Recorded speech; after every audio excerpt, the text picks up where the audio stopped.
4, 3, 2, rewind. Rise of the Fallen, MMO Quest, Pantheon. Once again, time to pledge. Very excited. We're here to talk. Let's get this party to share your thoughts. Co-host Derek. Weekly adventures. Co-host Desiree. We're almost professional. Full disclosure. Dangerous combination. Creating content and optimizations. Got a lore video coming. Cannot wait, which is all about drone fast and some sort of cake.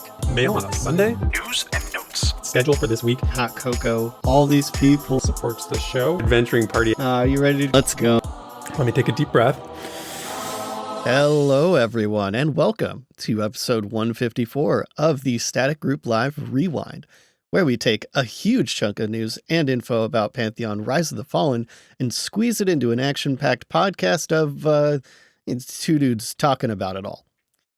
This time, we're covering much of the content that Visionary Rumps has released during Season 1, including the last Q&A, teaser videos, newsletter, and more. And we can do it chains-free now that the NDA is finally officially lifted.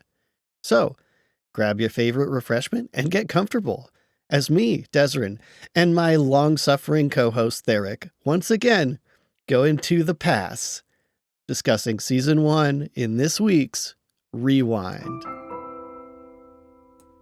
Okay. Great job, man. Great job. One take. Considering the time in the morning it is right now, I can be proud of that one. You should be proud of that. Yes. We're recording early on a Saturday morning, a little bit of a change up, but you nailed it. You really nailed it. We both have like a little bit of morning voice going on. I know you've been up for a little longer than I have. Mine's still resonant. Resonant. We could use some resonant voices in here for sure. Exactly. Yeah, mine went away because I woke up a little too early, as it happens.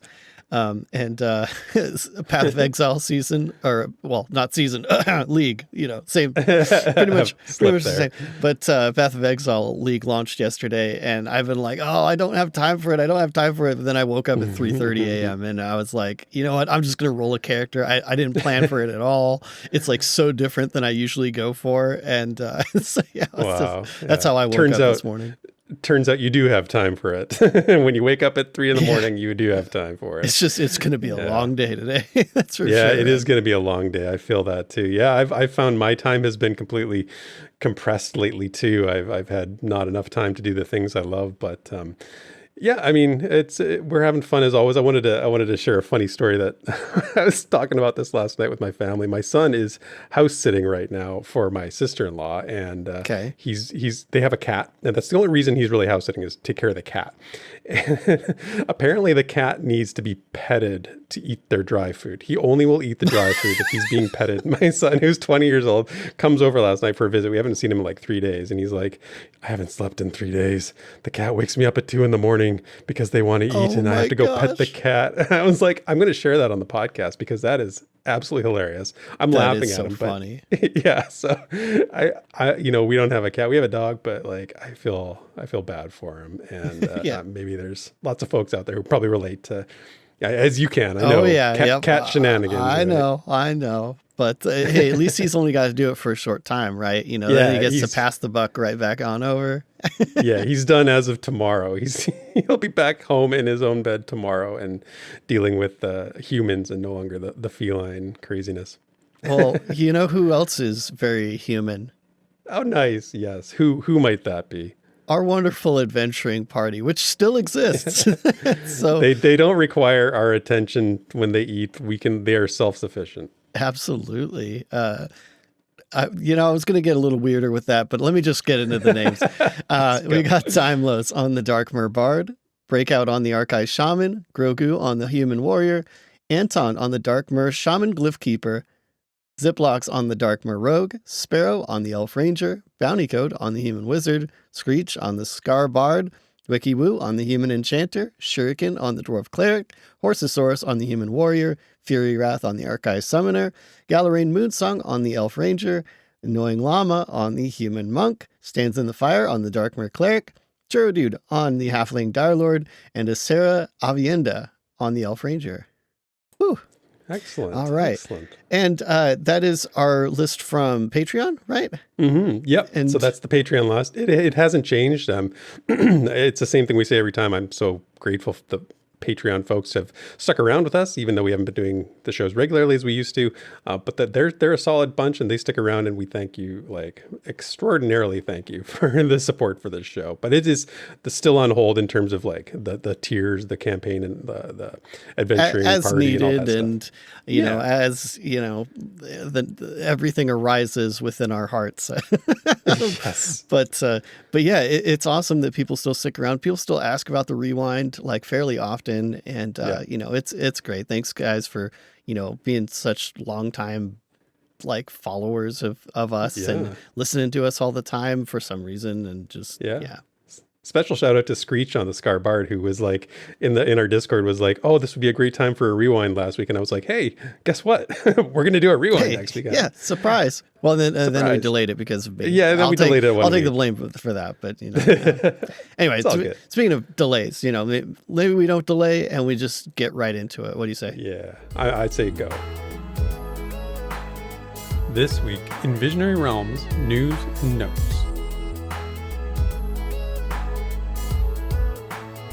All right, so let's start with the news going back in time, as we tend to do with the timeline, and the most dated news now was regarding the NDA and the status of the NDA, as you referenced in the intro does. We are unchained. We are free, unfettered to show and tell. And just in case you haven't heard, the NDA is completely gone. Well, I mean, okay, technically not gone entirely. It's still in place, but it's not being enforced until today, which is March 30th. I had this in my notes as like tomorrow, but it's now today because we're recording a day later. But basically it's complicated. But at the end of the day, after all these years, you know, VR's taken the wraps off Pantheon, and we can see the world, see the game in a way more natural way than we ever have in the past. But as is always the case with VR, they went about it in a bit of a strange way. Yeah. And just to break it down for folks so they understand, on March 17th, they told the community that the visual NDA was no longer being enforced, but it wasn't officially lifted. They said that they were going to wait until March 30th, today, to announce the NDA is no longer in place. So it was sort of like a soft launch dropping of the NDAs, the way it was framed for us. Because they committed to dropping it when the champs get in, at least verbally, you know? Yeah. And so they're like, okay, well, you know, we'll stick to that, but we don't really want to announce it because they didn't want to encourage mass streaming until they got their lighting updates in, which we're going to talk about today. And that's in as of season 2, or the idea is, but they wanted to sort of not promote it, which put us in a bit of a tough spot as content creators, because you know, we wanted to shout that from the rooftops and be like, hey, you can stream, everything's on go, we're go, but we couldn't really do that. But even to be clear, they didn't tell us we weren't allowed to talk. No, they didn't. They did say we could say it's gone. They just didn't want them to make a big deal out of it, which strange. Yeah, it right? kind of took the wind out of the sails, I think. Yeah, I was kind of annoyed. Yeah, I was kind of annoyed at the time because I was like, I don't know what we should do here. But at the end of the day, it doesn't really matter because there was tons of streams. There have been tons of streams. It ended up just being a moot point because anybody who was even a little bit connected to the community became aware that NDA was no longer being enforced. It was reported on by news outlets, and at the end of the day, them announcing it didn't really matter.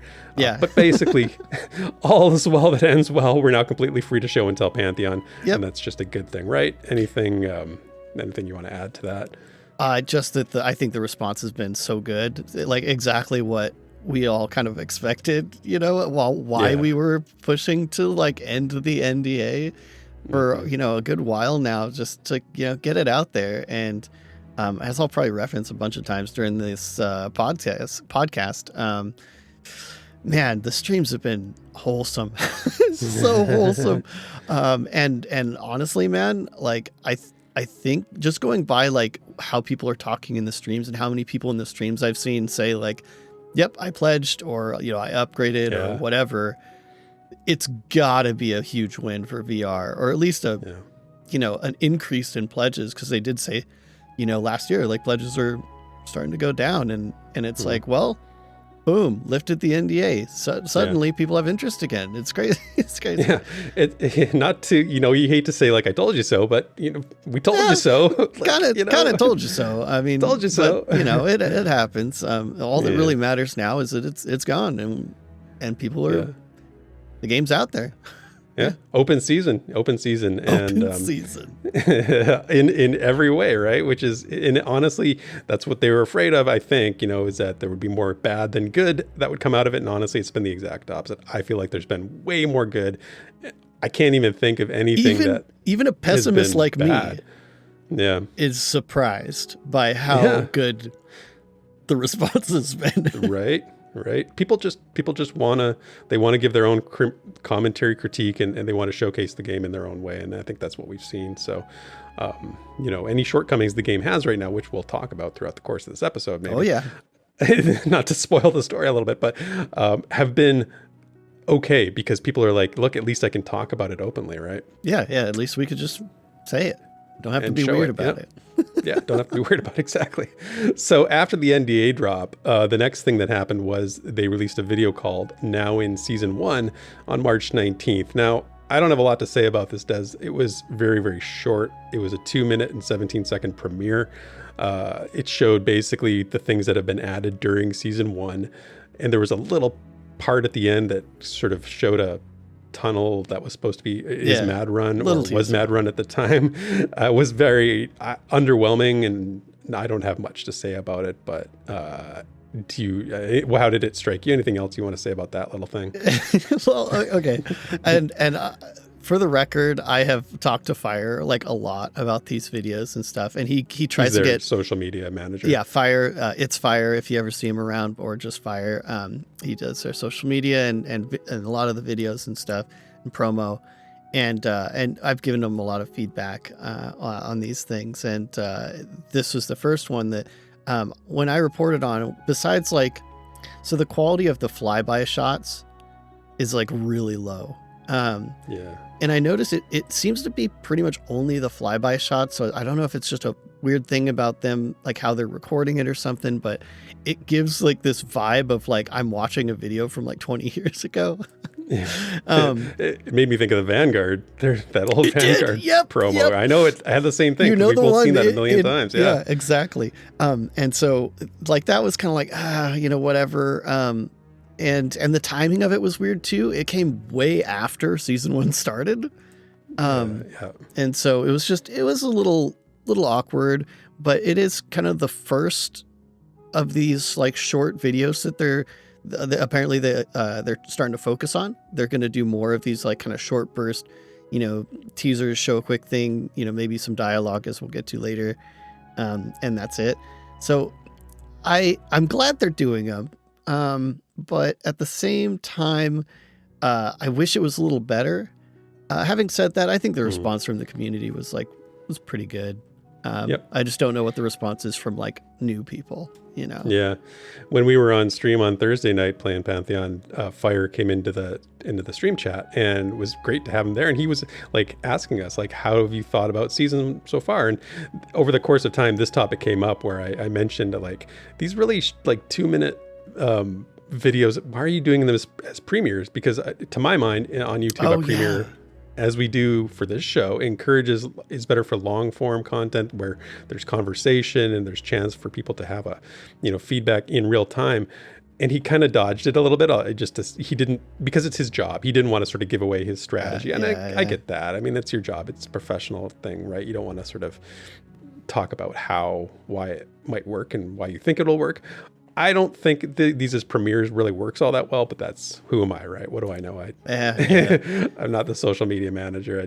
I feel like these little snippets, these little short videos could even be just a short. Like if you can get it under 1 minute, I don't know how people would feel about that, but may as well like kind of skip to that, because during the time of these videos, they did start releasing some shorts, which I thought were really good. The VFX shorts, where they showed like, a short clip of like some work in progress, spell effects and stuff like that, which I'm like, oh, that is perfect. That was great. Well done on those.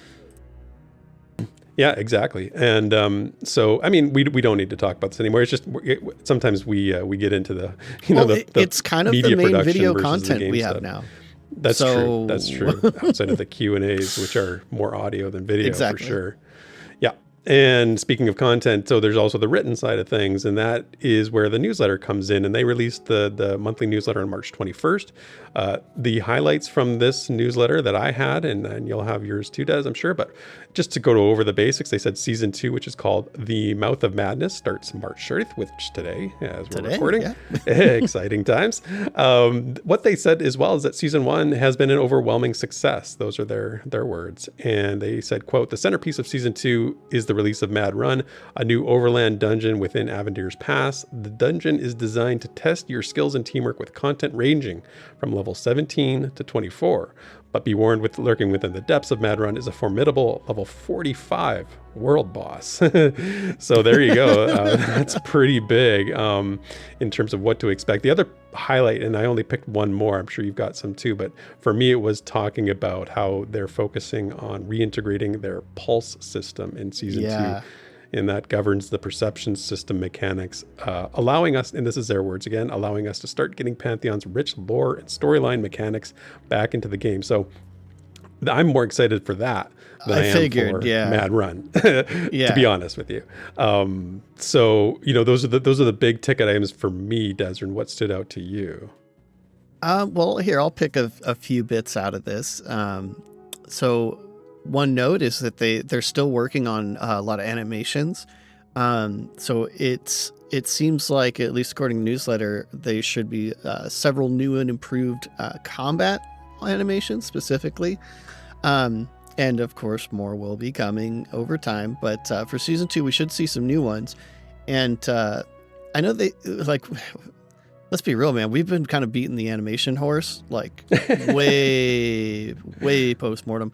And so it kind of falls on deaf ears a little bit, I think, whenever they talk about animations.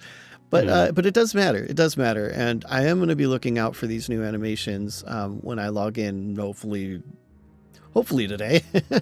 Don't lie. You're logging in today. I know you are. Maybe. I'll try. I'll try. If you're awake. Yeah, if I'm awake. But yeah, that's something, especially because a lot of the animations right now are like placeholder. Have you ever noticed like the little head slap or like it's a little like soft like punch that like all of the NPCs, like that's kind of their go-to. I'm gonna look. Variation. That's all I'm gonna see now is the head slap. Oh, yeah, now that you've said that, that's all I'm gonna see. Yeah, once you see it, it's like, wow, that's like 50% of like the animations.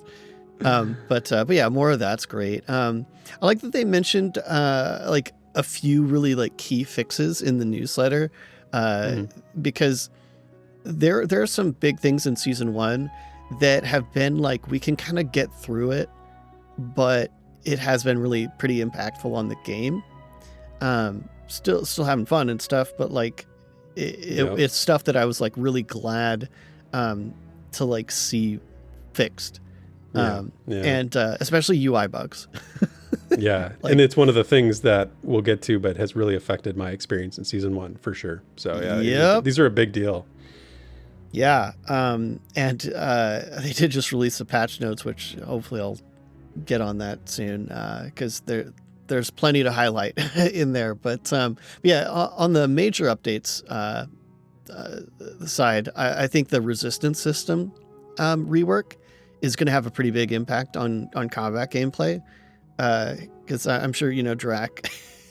Yeah, get those spells less resisted. Yeah, Drac has been pretty vocal, about it, and it's true. Casters have been kind of at a loss because of the resistance system, and so that should be a little more, playing a little bit nicer. So I'll be looking for that too.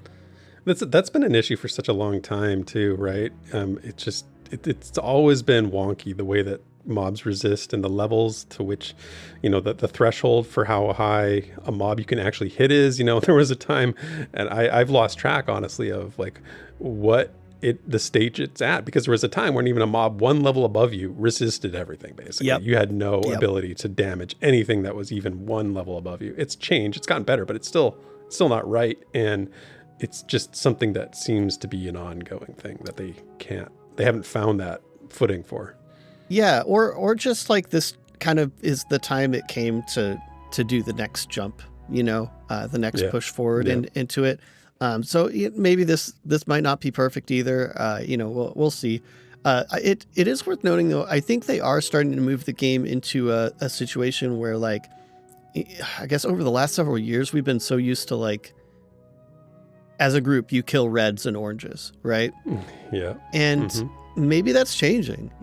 Maybe we're more meant to go for whites and yellows. Like, I don't know, but we'll see how this plays out. And yeah, that's an interesting idea. I'm not sure that because it's always about the experience gain, right? So, yeah, exactly. Yeah.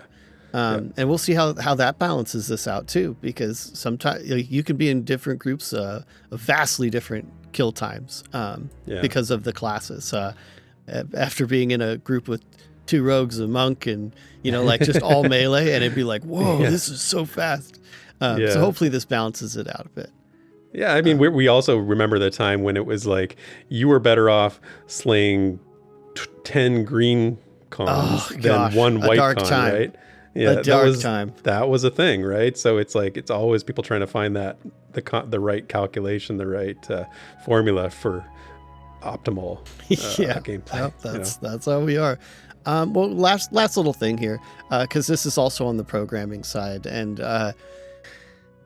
so they're working on combat AI. This has been something that has been talked about in the past a lot, right? And we've seen even like kind of demos of it, and we're pretty excited. And it never really came to fruition in our hands, but season 2 is the next step, and there's a few things going on here. So between the bugs with like mobs, they just like spam cast, like they just it's just like they just don't stop. That was not intentional, and so the game's going to change a lot just because that is fixed now. But now there's going to be a little bit more nuanced AI decision making.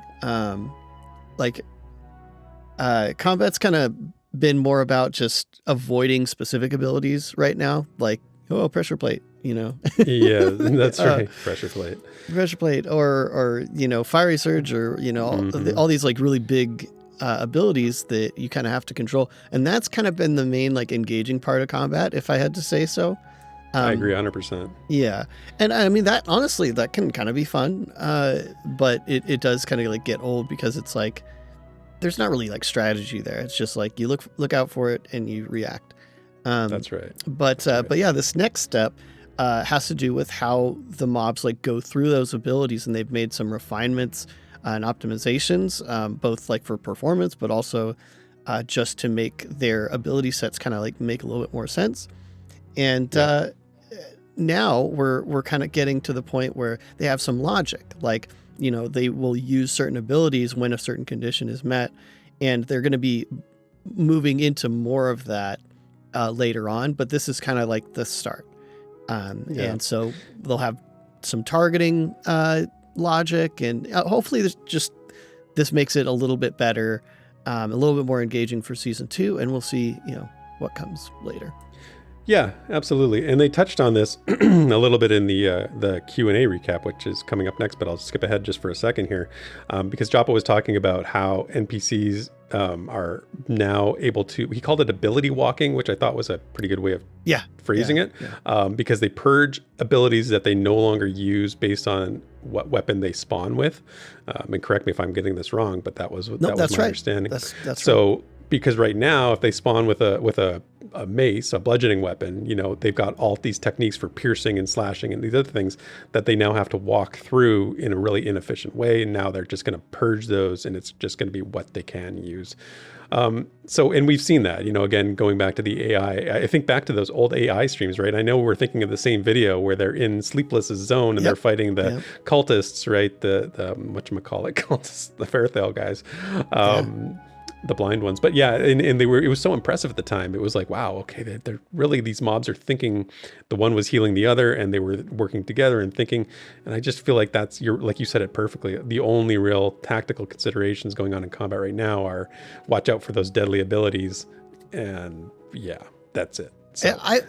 Now that we're talking about this, and I'm sorry to go so off the rails, but there is a situation in the game during season 1 that had a little bit of targeting logic, and basically in the G'day Fort, spoiler alert, in the G'day Fort, there are enchanter type enemies that will mez the healers. Okay. So that's a thing. Fair enough. That's a good point. But Yep, good but point. it's honestly, it's really spammy. Like I've been like locked down for like an entire fight before when I've been up there. So it's like it doesn't feel like a organic kind of thinking. It kind of feels more like a if healer cast mez, I'm excited to see the future of this, where it feels a little bit more variable, and maybe some surprises. We'll see. Sure. Yeah, absolutely. So those are your sort of headlines, and those are as well as mine. Like I said, the pulse system coming back online is going to be really interesting. And with the new content I want to see Madrun. I definitely want to see it. I'm definitely not leveled for it, but I want to see it. So we'll see how that. Be there on Monday for you. Yeah, we can work on that, I guess. As I mentioned, the Q&A recap came out next. That was March 28th, and here's some of the bullet points I had from that.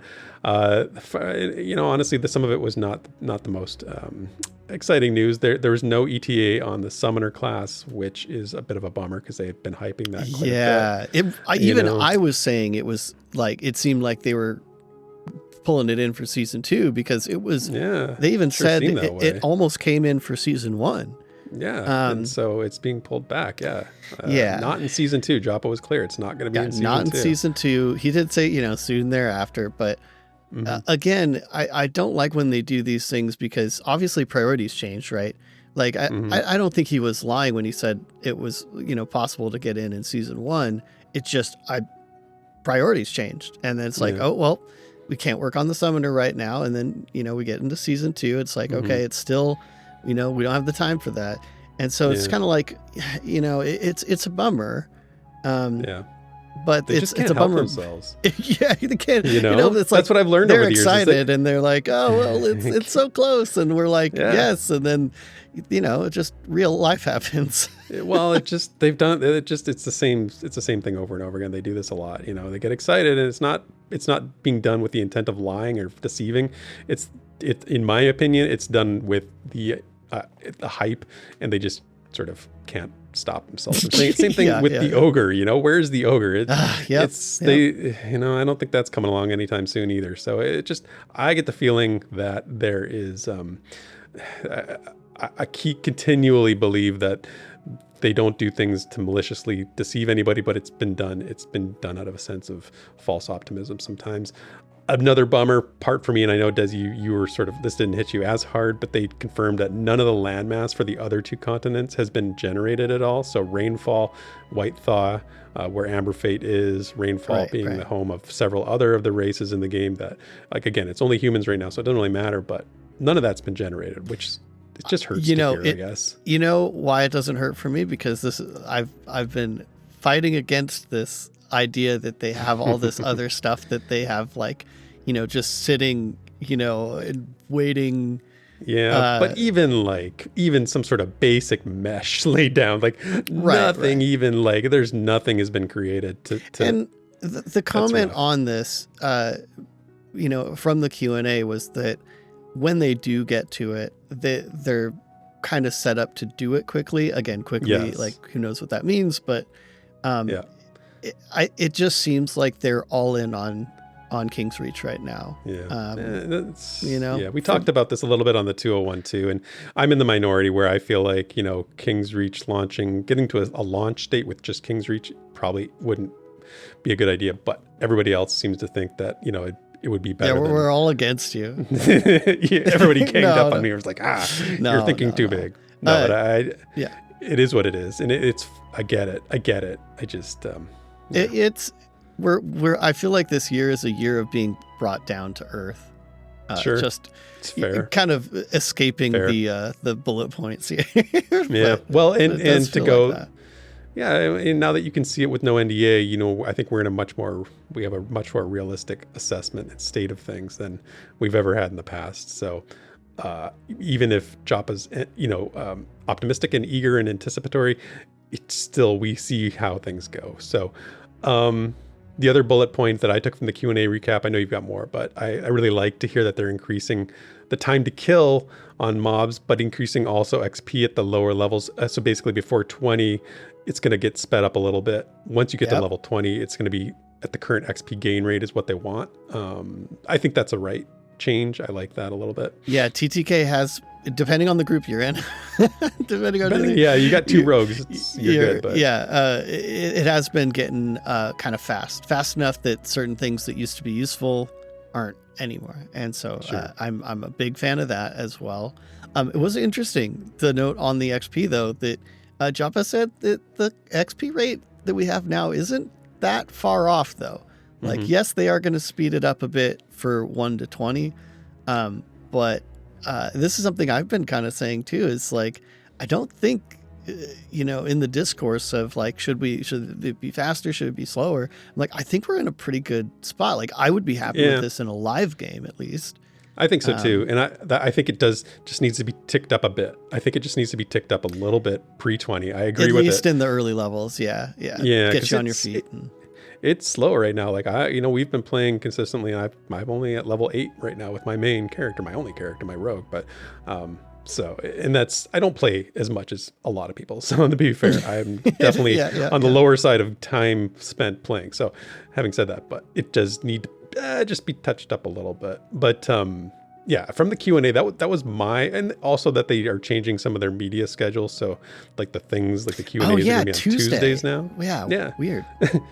We joked about that when we heard it, because we are always canceling the 201 on Thursday nights so we can all attend the Q&A. Now it's like, hey, the 201 is free. Get wrecked 101. It's your turn to take the brunt of the media conflicts. But anyway, so that's my headlines from the Q&A. What about you? All right, I'll fly through these because some of them probably aren't as worth lingering on, but they did stand out to me. So one is a big change to shields. They're no longer 100% mitigation when you block.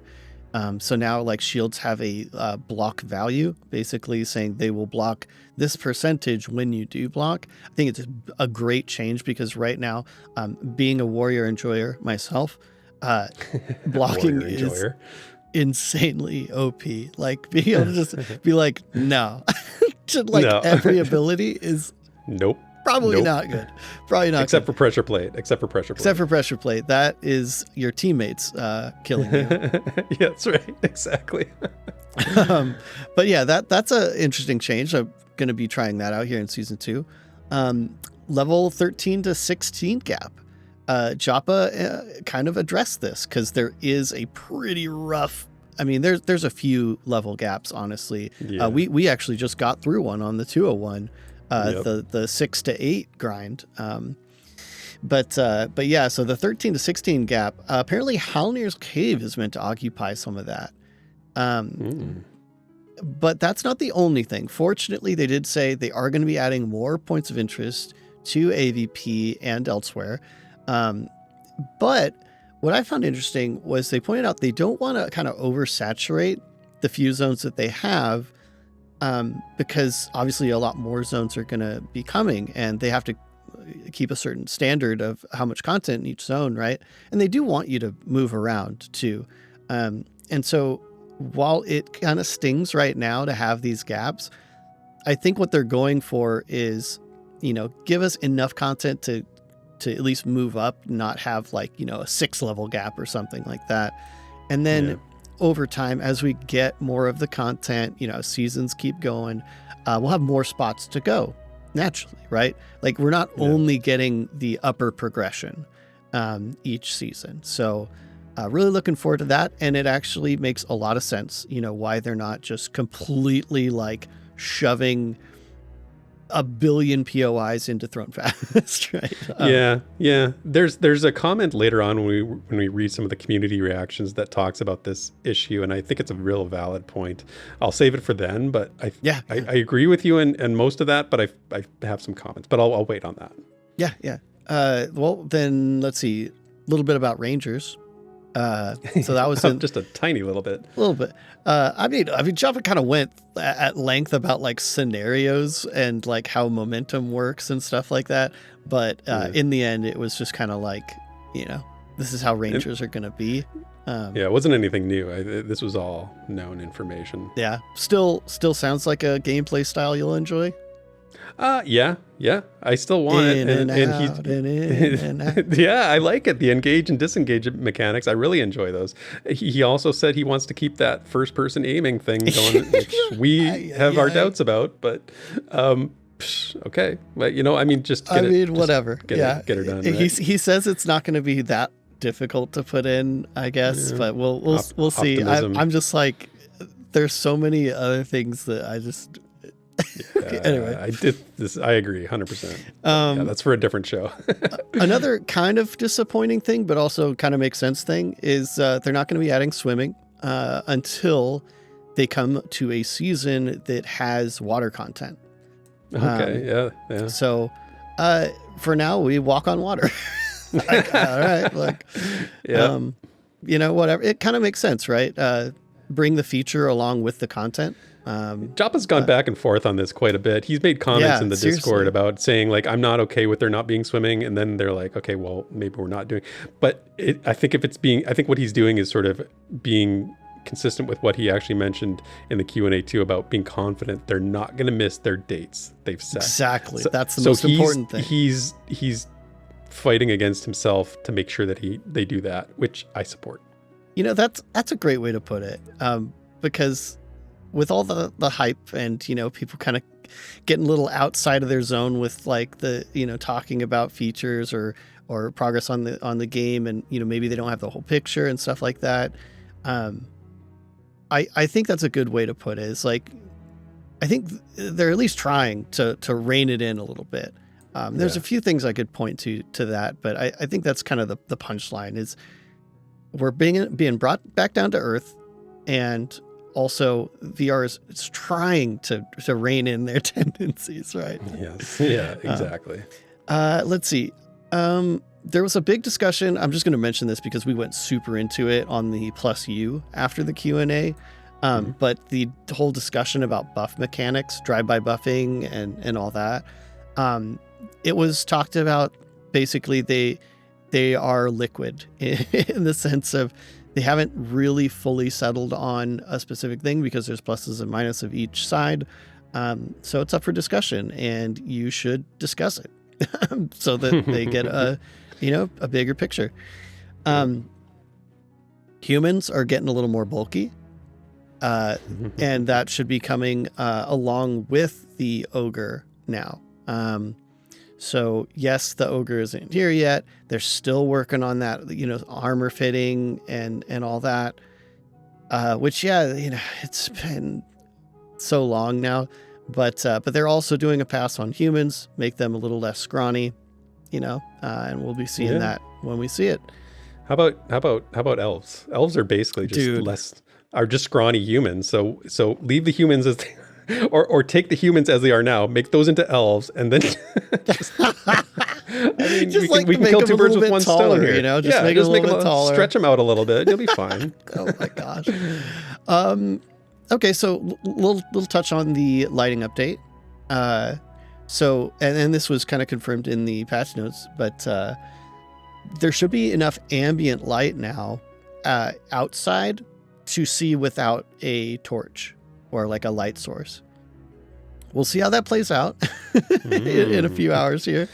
But that is something I think a lot of people will be talking about because on one hand, it's a little rough, going out at night and then just not being able to see anything. However, that is not going to be the case in the caves. So they did say the caves, they have given them a more ambient light and some more dynamic range to try to make them more, atmospheric ambient kind of, but they're still very dark. And so underground places still very dark. So, they're not like completely removing darkness. In fact, I may as well just jump into this. This was honestly probably the biggest drop from the Q&A for me, is they're adding mechanics to darkness.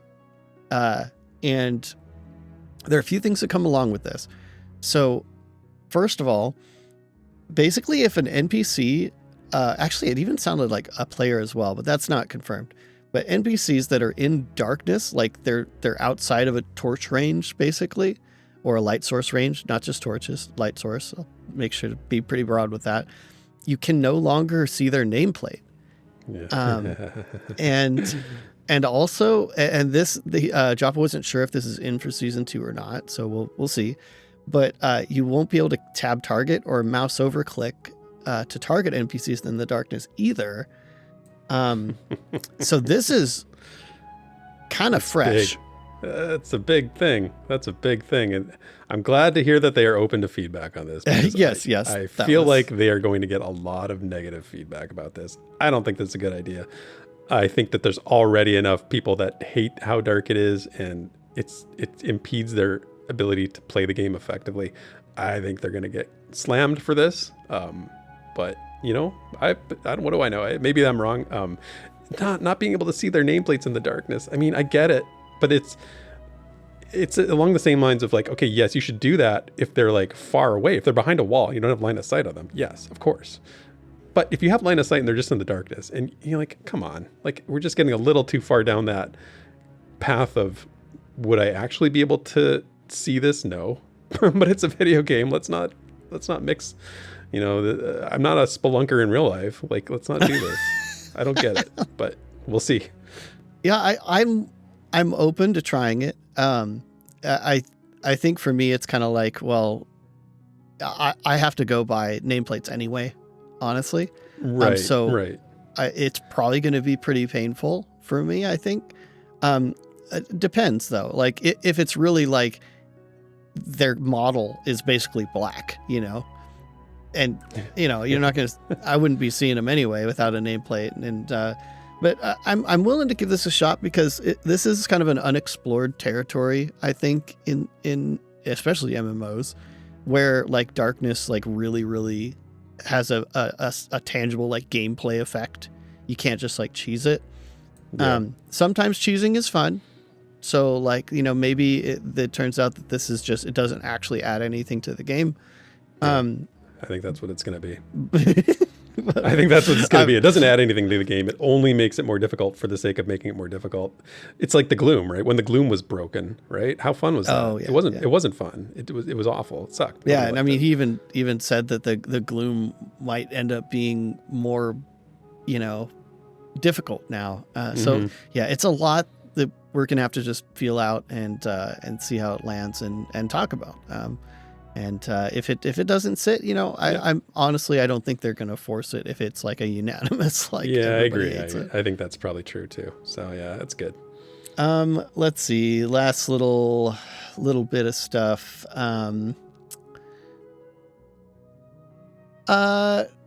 So they mentioned this. I don't want to get into discussion, I guess.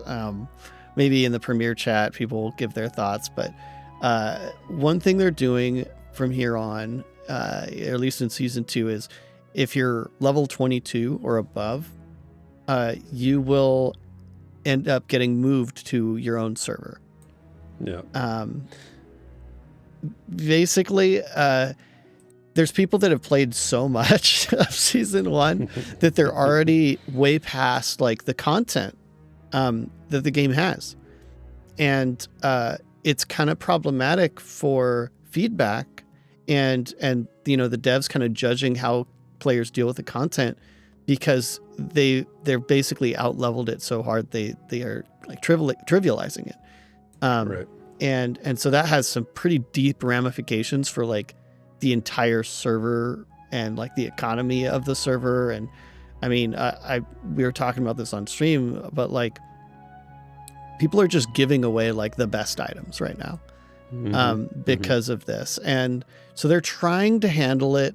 I don't want to give specifics here because they've been kind of changing what they said they were going to do a little bit, and just see how it plays out. If you are a power gamer and you have gotten to 22 or above, just know that you will be forced to your own server with the other power gamers. And we'll see how it plays out. I will admit, selfishly, I think this is probably the only thing I'll say on this, but selfishly, I'm glad because I was not really looking forward to doing Madrun with, like, what was it, like 49 level 22 plus people, you know? Yeah. There was a big thing. Like Joppa or Savanya said, you know, it was the hoopla. And there was a lot of hoopla in the VIP. There was some hoopla, yeah. You know, and there was a lot of people who were unhappy about this and the way that it's sort of gone. They tried to figure out a solution. I think that where they've landed with this is correct. There was a lot of angst and people were upset about the fact that they put all this time in and then they were getting sort of shunted, or they were initially going to be rolled back to level 20 or below or something like that. Originally, they were just going to roll everybody to 20. Yeah, and they were all pissed off. And, you know, we'll get into this, but this is one of the symptoms of a greater problem that I see. So I'll talk more about this in a second, but yeah, that's basically where they've landed is now there will be a separate server for the folks that are going to power game it. Yeah. Well, last little thing here, because they kind of announced this in the Q&A and it took place yesterday. And I just wanted to note that it was a blast. And that was they did a kind of end of season 1 event where they just spawned some drakes and I honestly they did one on Havensong, which is like champions and supporters and VIPs. Then they did one on Avendir, which is just VIPs. And both had a huge turnout, but the Havensong one, I think they threw in, it was like 373 people were in the fight. The screenshots you posted were amazing. There's so many people. Yeah, but it looked awesome. It's been like a year. Awesome. Oh, really? Well, there are a few people streaming it, so there's probably VODs and stuff, the goofiness. Check it out. But it was honestly, super simple but super fun. And it felt good just because we haven't done that in like over a year now in testing. And that was always just a really silly, last like 30 minutes of testing. Just, hey, everybody, like, come on over here. And the turnout was great. And honestly, it performed. It was honestly the probably the best reason for me to put this in the podcast here, even though it's not like that much to do with the game, is that like Vinyl is still going strong. Like, that was 373 people like on my screen at once. Yeah. That was what my first takeaway when I saw the pictures was like, wow, I can't believe that it survived. I can't believe that technically they were able to do what I'm seeing on in this screenshot. That was pretty cool, man. And even though my graphics card is starting to get like kind of old, like it's still a good card, but it's kind of old now. It like it was playable. Like, I'm not going to pretend it was like buttery smooth or anything, but like, but for that much, like it was playable. So that was, that's awesome. Pretty cool. Yeah. Anyway. I love it when they do that. Good stuff. Yeah. So that's the Q&A recapped. And then the last piece of media that came out was just yesterday. This is another one of these short videos done as a premiere. It was called What is Seasons?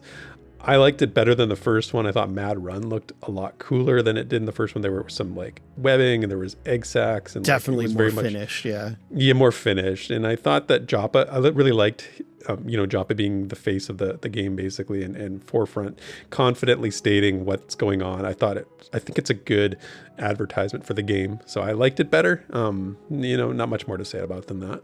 Yeah. What about you? I mean, they kind of reused the super blurry footage I talked about earlier, which was like, but yeah, it did look a lot better. I just hope they can figure out how to do those flying camera shots without it looking like 480p. But one of my favorite parts of that, besides the narration kind of capping it off, they showed A/B footage, as in like before the lighting update, after the lighting update. Right. We've been asking for that specifically, and so I was like really glad that they did that. In fact, people have been asking me to do that for the B-roll videos, right? And so I don't know. I might still do that, but you definitely should. Yeah, you definitely should. I mean, the only other we had those screenshots on MMORPG.com of post lighting stuff and that was sort of like that was the only evidence we had and I mean even that was in progress, right? Yeah, so it wasn't finished. What we had, I think, in this video was pretty much what we're getting in season 2, and we'll verify in a few hours. Right, exactly.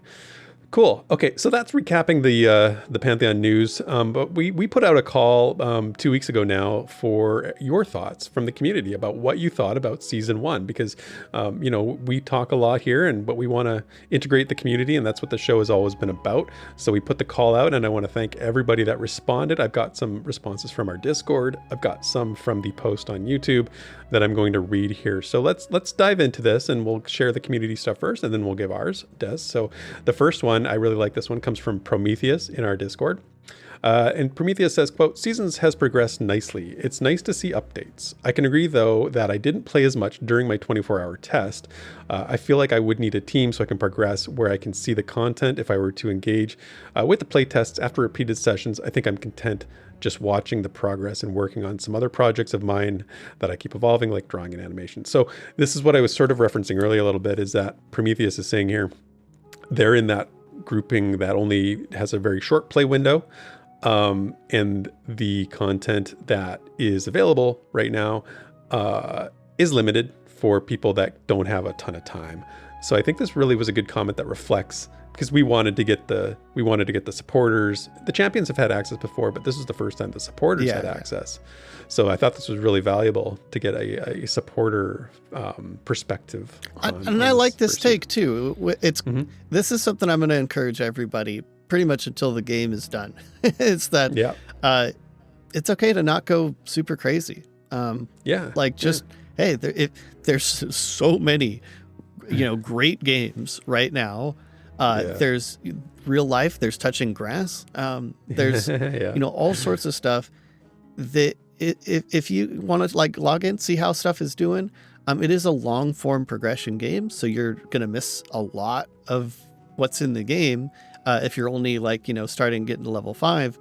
But I like the patience in this. That's just like, you know what, I'm gonna work on some other stuff, and then I do too. And this is very much how I've been playing lately, and I agree with it. So I like that take too. The next one was from Keldare. This is from our Discord as well. And I edited this one a little bit. It was very long. So I just kind of edited a few things out just to make it a little bit more readable. Keldare said, quote, "I need to play more. I used to get excited and log on every time there was a play test. Now I'm just kind of meh. When can we get the game already? It's been a while. I don't want to keep going through wipes and leveling from 1 to 12. I want to see more classes. I played a Dire Lord a little and a Paladin a little. I'm less of a caster, more of a hybrid melee with lots of armor options kind of player. They say, hoping to see a great Bard kit and Rangers too. I'd like more content, later stage leveling, and just get going before other newer games come out. I want this game to happen so badly because I was an EQ player. Having the people that made that adventure possible working on Pantheon gives me hope." So I think a lot of folks feel the same way as this with regard to their love of the EQ history and heritage feeding into it. It's different. This is, again, a different perspective because this is somebody who's had access in the past when they were play tests, and you sort of get that, that small window of, I got to do it now and it's exciting, but now we can do it anytime. I have that line from that song in my head by Hole, right? It's like when they want, what is it? When you get what you want, you never want it again. You know what I mean? Oh. And I feel like that's a little bit true sometimes for me personally, where I can be like that sometimes, but I don't feel like that's exactly what they're saying. It's just kind of like, recognizing that having it available all the time is, it's a different vibe. There's less pressure, and pressure can kind of add hype. So, limited, this is a reason we have all these limited time, only marketing things, right? Because it can literally make something unexciting exciting. Right. And I think in this case, I've seen a little bit of both sides of this. I've seen the side where it's like, oh, well, we can do it whenever, so I don't like really feel like I need to.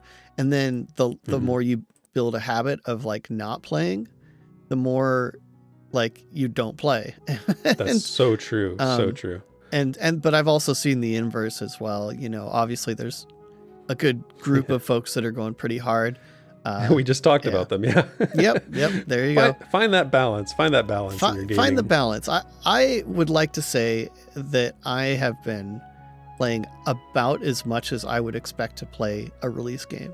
I've been trying to maintain that balance for myself and not go crazy hard, but also not like step away to the point where I don't like, you know, it kind of same case as this person. It's like, I think if I just like leave it alone, I'm probably going to lose interest.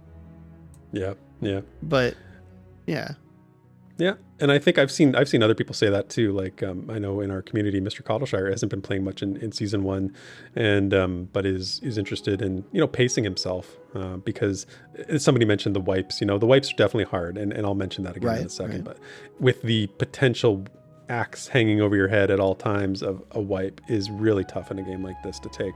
The inevitable to live axe. with. I'll inevitable. Yeah. It is absolutely, because there will be a wipe at some point.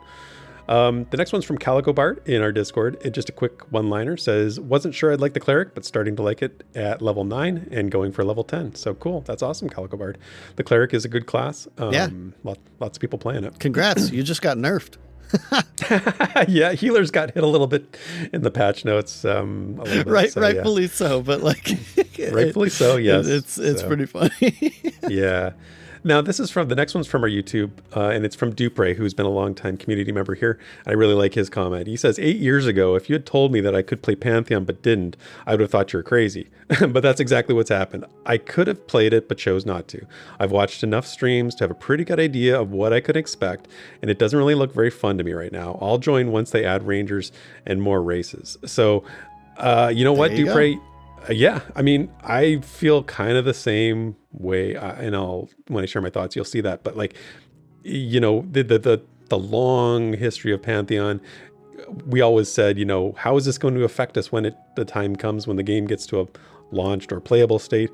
I think a lot of people are feeling that right now. I feel like the grind or the overexposure, maybe a better way of putting it, is kind of having a tangible effect now on some folks like Dupre. So I don't fault him for anything there. I feel like that's a very legit perspective. Yeah. So yeah. The next one's from Bro Quietstorm, also a longtime community member, and he says, I'm fully aware of what it takes to get Pantheon to release. I'm in it for the long haul because that's what is needed. I'm happy they decided on a plan, being seasons in brackets, that shows steady progress and lays out their goals. For me, it's not so much the above as it is waiting to hear about new funding or a massive influx of pledges like could happen when they introduce new races and remaining classes. Pantheon needs more money to hire developers. Otherwise, it's a long haul, and I've acknowledged that for myself. 100%. And I think the good news is that some of those things you're looking for are happening. They have seen a lot of people. They talked about in the newsletter about the amount of people they've seen come in. I referenced it earlier. Big influx of new players, and playtime is pretty high. So, very, very sound comments there from Bro Quietstorm. The last one is from, this is something from Kronzik for, when I initially posted this, I had the wrong date for supporters coming in. They said, wait, supporters don't get until the 23rd. And I said, yes, that's correct. They don't. But he said he finally took the plunge, and did the $50 pledge. Can't wait to play and try to break things. LOL. Yeah. So that's what I'm saying, right? Yep. They brought people in. They definitely have brought people into the fold. And so it's a good segue here from that to my thoughts, and I'll go first, Des, and then you share yours if that's okay. Season 1 has been. Let me cite the good news first. I think a lot of people are getting that old EverQuest experience that they want. I think there is a ton of EverQuest lineage here. And experience for people that are like stepping into this first time saying, yeah, this is pretty much what I thought it was going to be. It's the next EverQuest. And that's the good thing. And I think for me though, I'm underwhelmed. Just to speak to the content in AVP, which was the big addition in season 1, it's very limited. And a lot of that limited content didn't really work. We've talked about it on stream. You've seen us play, not this week, but the past week. Yep. It's out there. Yep, it's out there. There's mobs in camps that just stand there and can't be triggered. There's NPCs in Demeth Village are basically just mannequins at this point. They don't really say, all they say is, hello traveler kind of thing. There's no engagement or interactive or immersion there other than to just wander around. And I tried to make a video that showed that, because I think that's the best quality of it right now, is just to sort of look around and feel like see the potential for it. But really in AVP, there's invisible walls all over the place. And they were clear about this. I'm not saying this is a surprise. They were clear. It's a very basic gaming experience right now. Sometimes that's pretty okay with people. Outside of crafting, I will say crafting is got some depth to it, and crafting is very intricate. But it's a group and grind game right now. It's group up and grind mobs. That's it. For my experience. Yeah. And like I said, the irony for this is that it's exactly what a lot of people wanted. Yeah. And, Des, think back. Remember Voices of Terminus, right? Remember when Joppa was on Voices of Terminus, and one of the hosts was like, well, we're just all waiting for the next, this is just an EverQuest, he didn't say reskin, but that's what he implied. Right. We got the famous quote from Joppa, whoa. He wasn't having it. He was like, nope, that's not what this is. We're doing something way more than just EverQuest. This is going to be something else.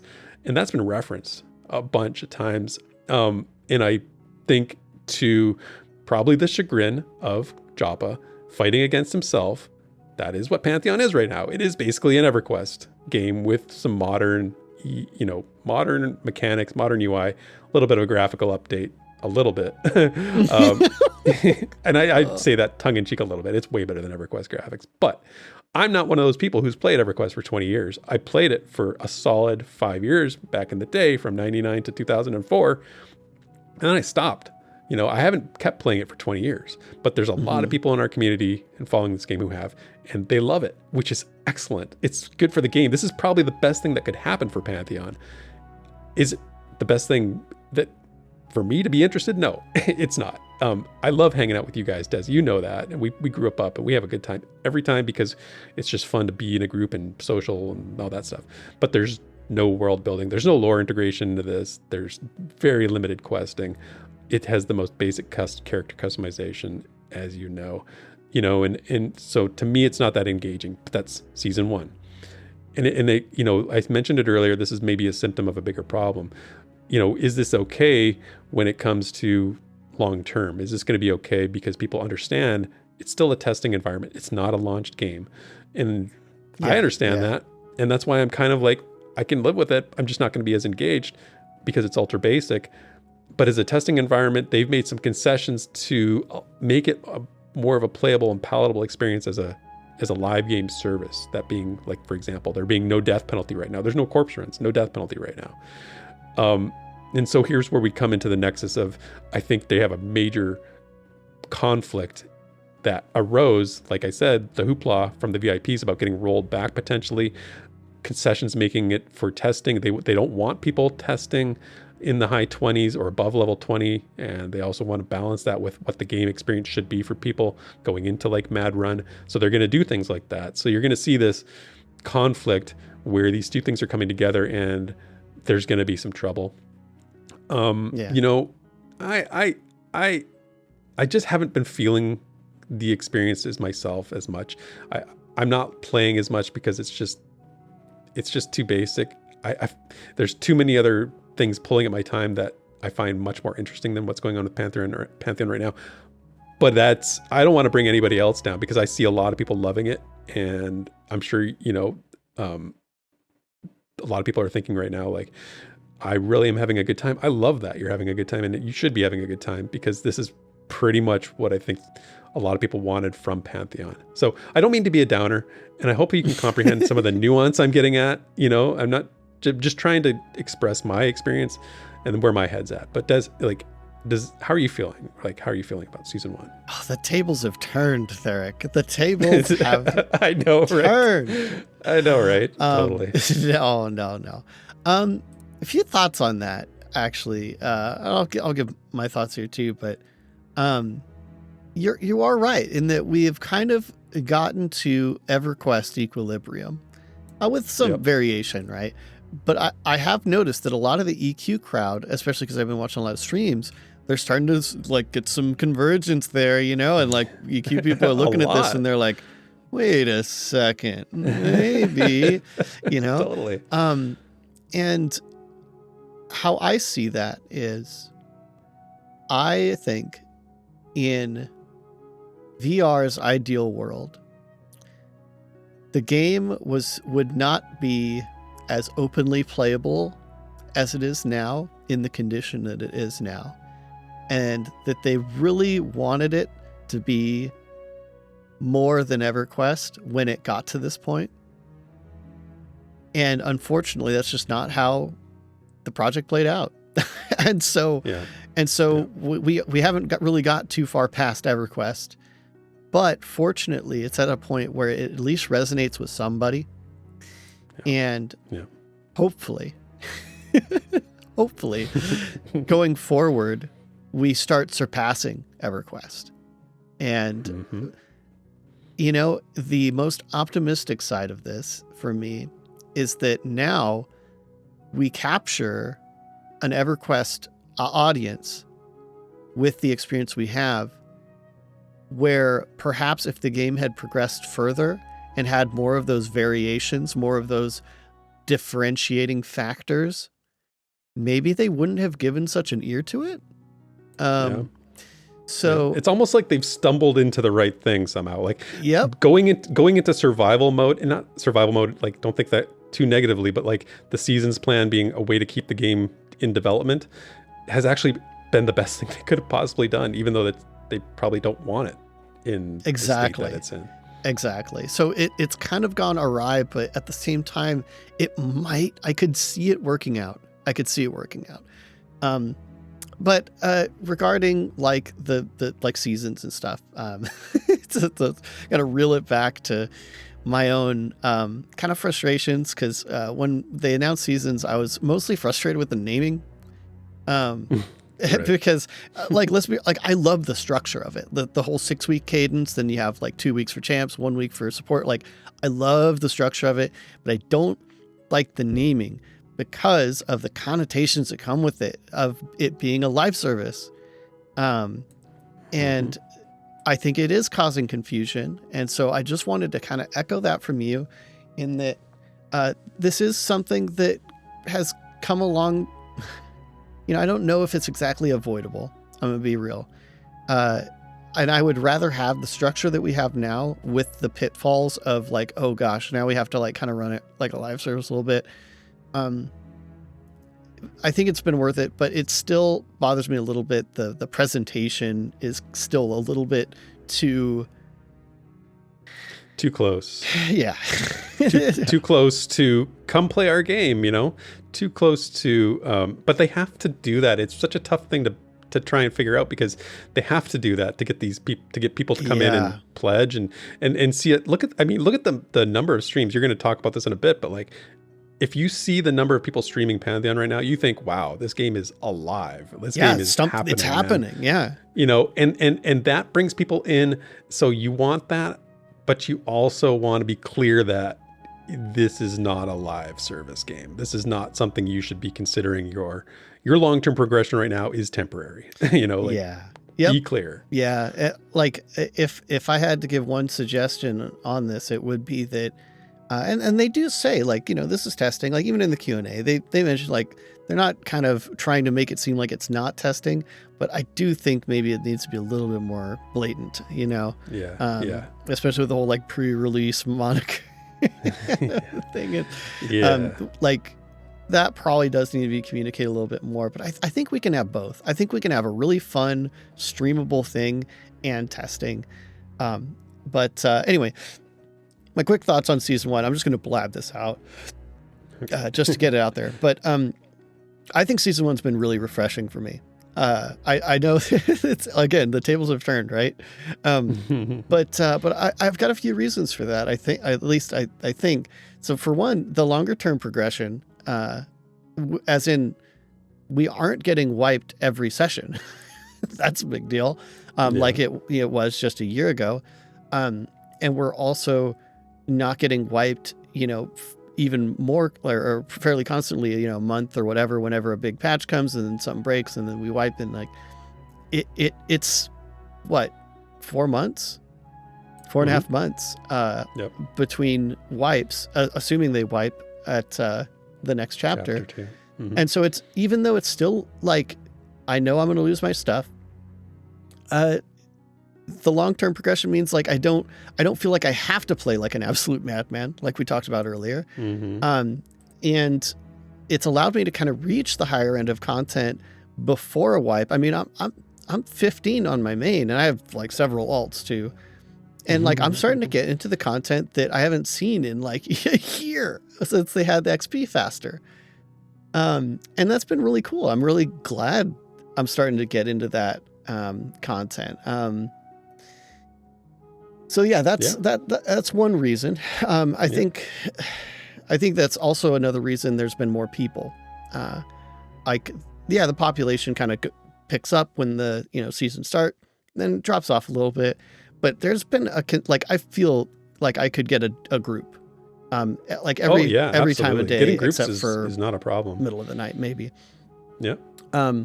So, but yeah, even if that wipe is coming, it's like, because it's more far between, it feels less bad. And like I mentioned Path of Exile earlier, right?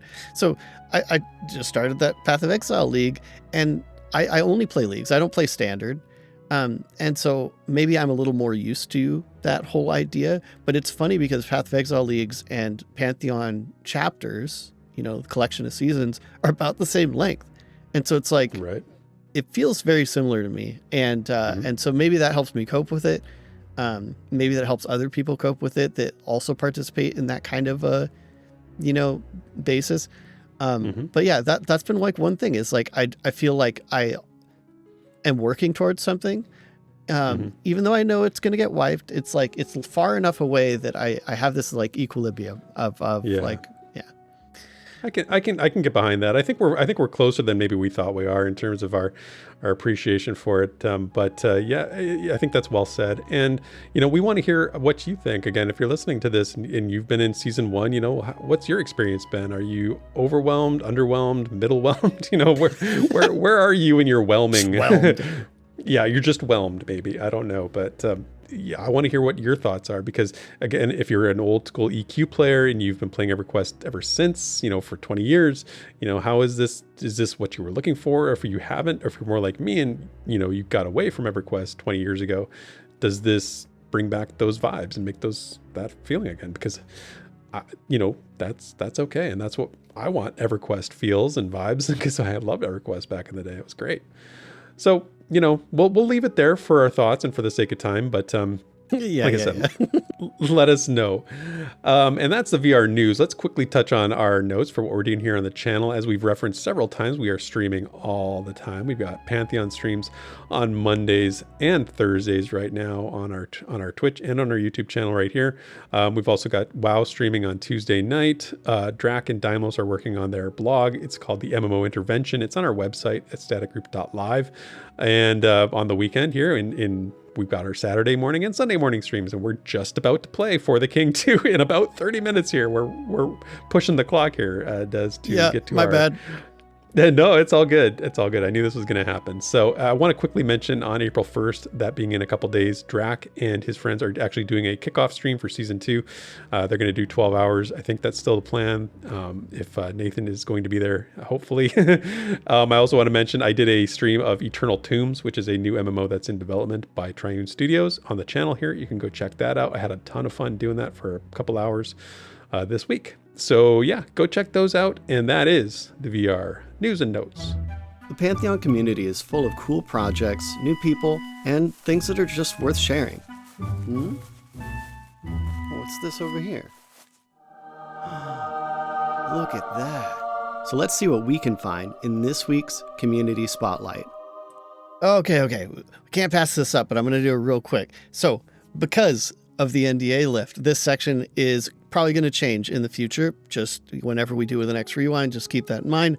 Because there's so much gameplay footage out there right now. And it's mostly in the form of VODs from streams. And that's been going on for weeks, and there's already just so much. So in the future, this section's probably going to focus more on really specific content, and kind of exclude the kind of just general, it's a VOD or whatever.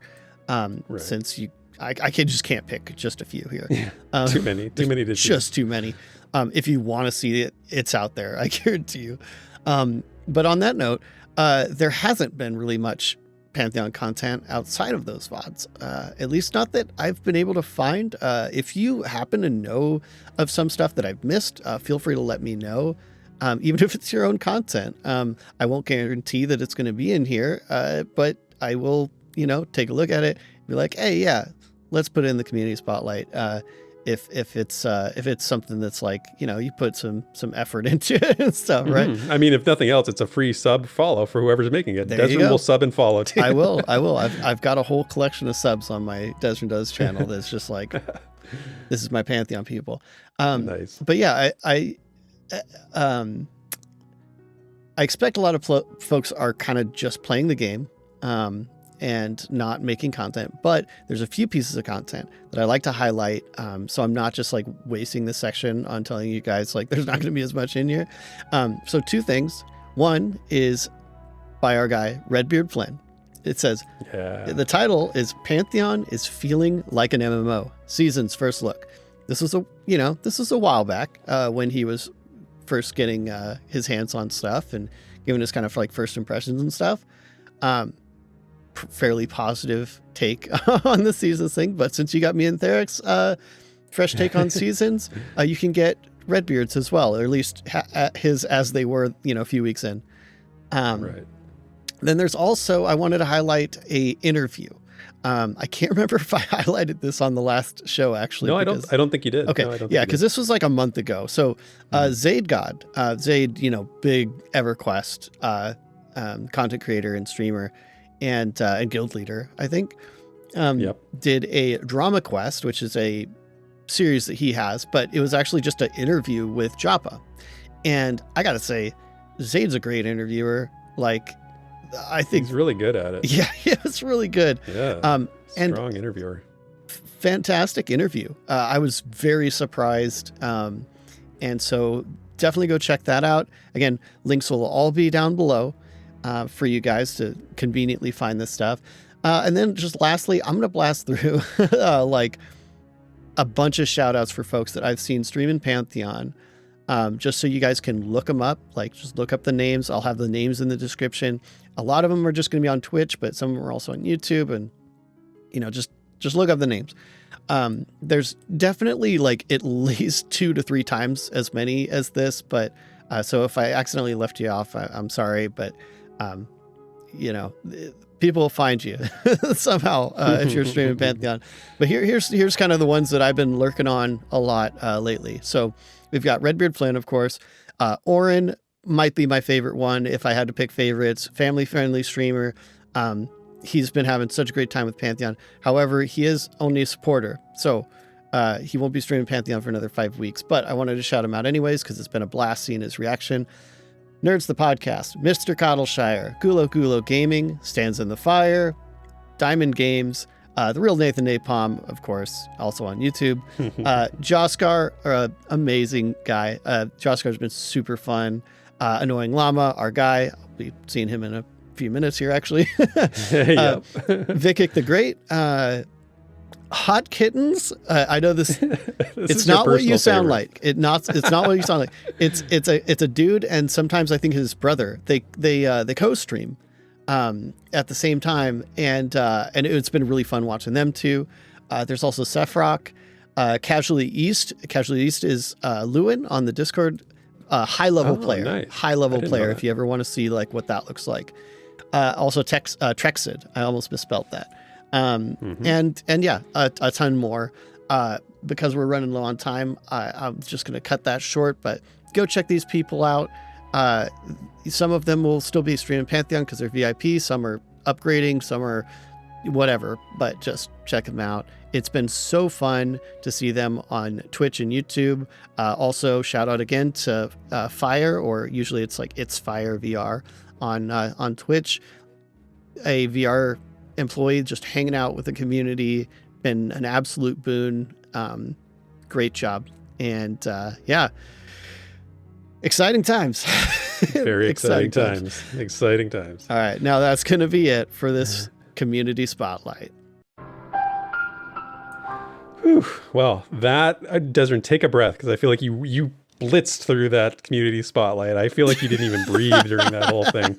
Good job, man. Dude, there's no way I'm leaving that off. You know, it's been such a blast. It really has. It really has. It's totally worth it. And that's why we do this show, is because of the community. We have always been very into what the community is all about, and trying to stay in touch with people and get your thoughts and feelings and what you have to say about Pantheon in the show, and what you have to show about Pantheon now too. That's the whole new aspect of this that's bringing forward with the NDA being kaput. So very happy with that. And it feels good to do a rewind with you, Des, as always, even though we're pressed for time, but we're going to be seeing each other right away. So yep. Just in moving 15 on to the minutes. next thing. Yeah, For the King 2 on Saturday Morning Hero starts in 15 minutes for us now, but you're going to be hearing this on Sunday. So I hope everyone listening, thank you so much for showing up. We really appreciate you. Again, make sure you leave a comment, like the video, subscribe to the channel if you haven't already. And until next time, Des, and everybody out there, have a great rest of your day. See y'all in Terminus.